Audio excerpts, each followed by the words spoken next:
Back on our Media Day coverage on NBA TV, a whole new era is about to begin in San Antonio. It's not the Pau Gasol era necessarily, all due respect to the future Hall of Famer. It's the post-Tim Duncan era. After TD quietly, typically, made his decision to retire this summer after a season in which the Spurs set a new franchise record for wins with 67, but lost in the conference semifinals against the Oklahoma City Thunder. Jared Greenberg is our man on the scene in San Antonio and joins us once again. Jared, it's just hard to imagine the San Antonio Spurs without Tim Duncan. It's been 20 years since they began a season without him. Do they feel like they're going to miss him more on the court or just as a general presence and a leadership influence on this team?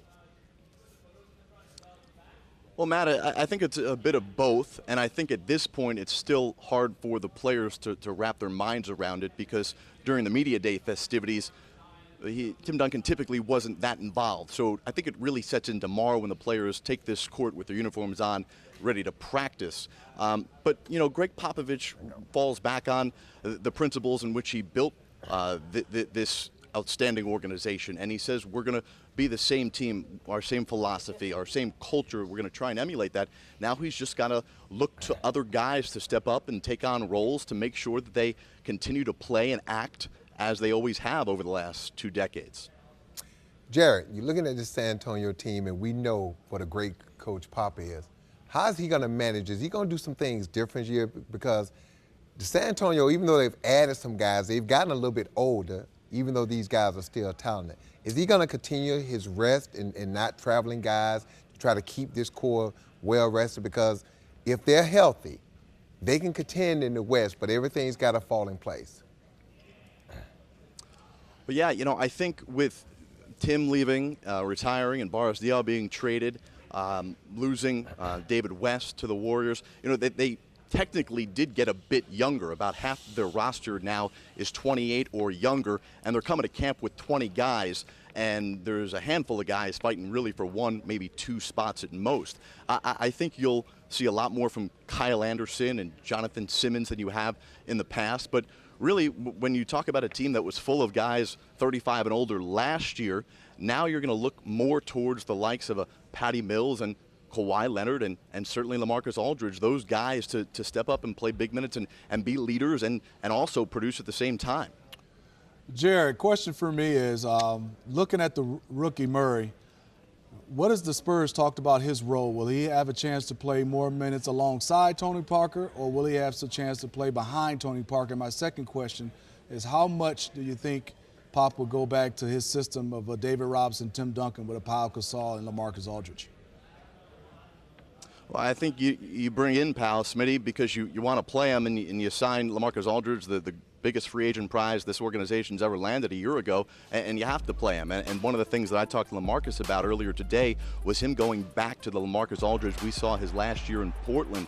And Smitty, as you know, that includes shooting the long ball. Last year, his first in San Antonio, LaMarcus was 0 for 16 from downtown. I mean, this was a guy who his first 8 years in the NBA only took 116 threes, and meanwhile, his last year in Portland put up 105. So he feels he's worked on his game from the perimeter, and that's one way they can make this work on the offensive end to create more space. Now, in terms of the rookie point guard, DeJounte Murray, you know, the common answer we get to playing time and how guys will play together, and we got it from several different players today. Smitty and Bones, you guys have been well trained on this. That's a Pop question, and Pop is not answering those specifics just yet. That's hard to believe. Pop is not offering to show his hand to you here in late September. I'm shocked. All right, Jared, appreciate it, and we'll talk to you later on in the show. The Spurs won a franchise record 67 games last season before bowing out in the conference semifinals, then faced the reality of Tim Duncan's retirement. Pau Gasol, who like TD is eventually headed to the Hall of Fame, is a pretty good plan B, but it's impossible to ignore the gaping hole left by Duncan's departure. Jared Greenberg was in San Antonio Monday covering the Spurs. Have you heard from or will you reach out to Tim Duncan? We talked during the free agency, and I think I've called him to tell him that I joined the team. and I was very excited and happy to make that decision.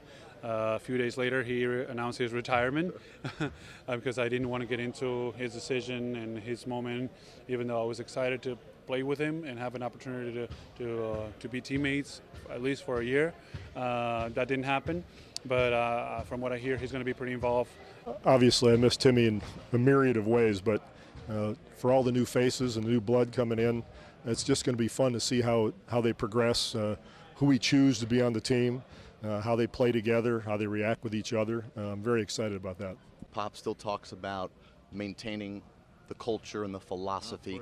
How do you go about doing that without one of the pillars of the franchise? Well, I think it's going to be a lot more, leadership to do between myself and Manu, showing, all the young guys the Spurs way, kind of a little bit like when I first came in with Manu. Timmy showed us the way with David Robinson and Bruce Bowen, and so now it's our turn to keep that same level, same expectation, and try to have another great season. You said last year that Kawhi Leonard wants greatness really badly. How much of that has to factor in his leadership abilities with this team? Well, the leadership is the next step for him. He works on his basketball skills constantly, and obviously he's reached quite a position in that regard, but he won't let up. He'll continue to try to add to his game as he did this summer, but we want to see him demand more of teammates, coaches, and everyone around him to really try to take charge along with LaMarcus Aldridge and lead us in that direction into the future. The evolution of the Spurs continues, but you can't look forward with this team without considering the void left behind by Tim Duncan. You both played with him. How much is this to overcome culturally and on the floor? And I think we know his play and his numbers and what he means, the impact on the floor. But just not having Tim in that locker room, with him not even playing a game, just being around, is going to be surely missed. And I think not just for the players, I think for the coaching staffs and the front office, he's irreplaceable. So I think right now it's going to lean a lot on Tony and Manu, guys who've been there. But like Pop just said, it's going to have to be able to turn the corner. It's going to have to be LaMarcus Aldridge and Kawhi Leonard taking that mantle. And they can't be Tim Duncan, but they have to do it in their own way where there's a presence. You can't replace him. And if I was Pop, I'd just have him come to the locker room and just be there. 82 games, doesn't have to play, but just come to the locker room and be around, just to be around and have guys pick his brain. I feel a little bit different than Smitty, Matt. I thought Tim was really dragging the franchise down. Last year they were #1 defensively and just #2 offensively. So they should have gotten off Tim. So I'm glad he's done playing. I'm kidding, of course. Big thing for them. Smitty and I both feel the same way. Their athleticism is a point of concern when you start to look at what it is that the rest of the West represents. In LA with the Clippers, they're inside with Blake Griffin coming back, jumping out of the gym, and DeAndre Jordan. You worry about that. Getting up and down with the Golden State Warriors, that's going to be difficult. So the athleticism of the Spurs, the veteran guys, are having a hard time keeping up with the young guys. They've got a lot to teach, but there's a lot of responsibility on the athletic players on this team to take a step up and to keep that pace going for San Antonio. What do you think, Sam? With Kawhi Leonard and LaMarcus Aldridge now clearly as the two best players on this roster, what would it take for them to beat a Golden State, for instance, in a playoff series? Well, right now I don't think that's their concern. I mean, when you listen to Pop, he's excited. Look, change after so long, it can be a good thing. He's rejuvenated. He's excited. How do I fit all these new pieces together? And these are good pieces. You look at San Antonio, and they're huge. When you look at their front line, you're talking about 7'2", 7 feet, and Kawhi Leonard is legit 6'8", 6'8.5". They're big, they're strong, and they may not be the fastest, greatest team, but they're smart. And I think for everybody else in the league, they're going to beat. Pop's got about 78 games to figure out how to beat Golden State, and with this revamped lineup with Kevin Durant in it. And if you look at going back when Golden State struggled, they started struggling more after San Antonio kind of figured out how to defend them with the switching and things. It kind of gave everybody a blueprint. I think this team is going to be really good. I think it's going to take them some time to figure it out, but you got the best coach in basketball in Pop. You still got some great players. And they remember not getting to the finals last year after winning 67 games. And trust me, Pop is going to figure out how to get these pieces together. But the key is Kawhi Leonard and his continued growth and his leadership. But they're still one of the best teams in the West. They're still the second best team in the West on paper. And they still have a formula to figuring out how to beat Golden State. Because, again, Golden State got to play defense and they got to rebound the basketball. And we know by now not to doubt them. No, yeah. They figured this out so many different times before when we said, oh, they're too old. And now they're not this, or they're not that.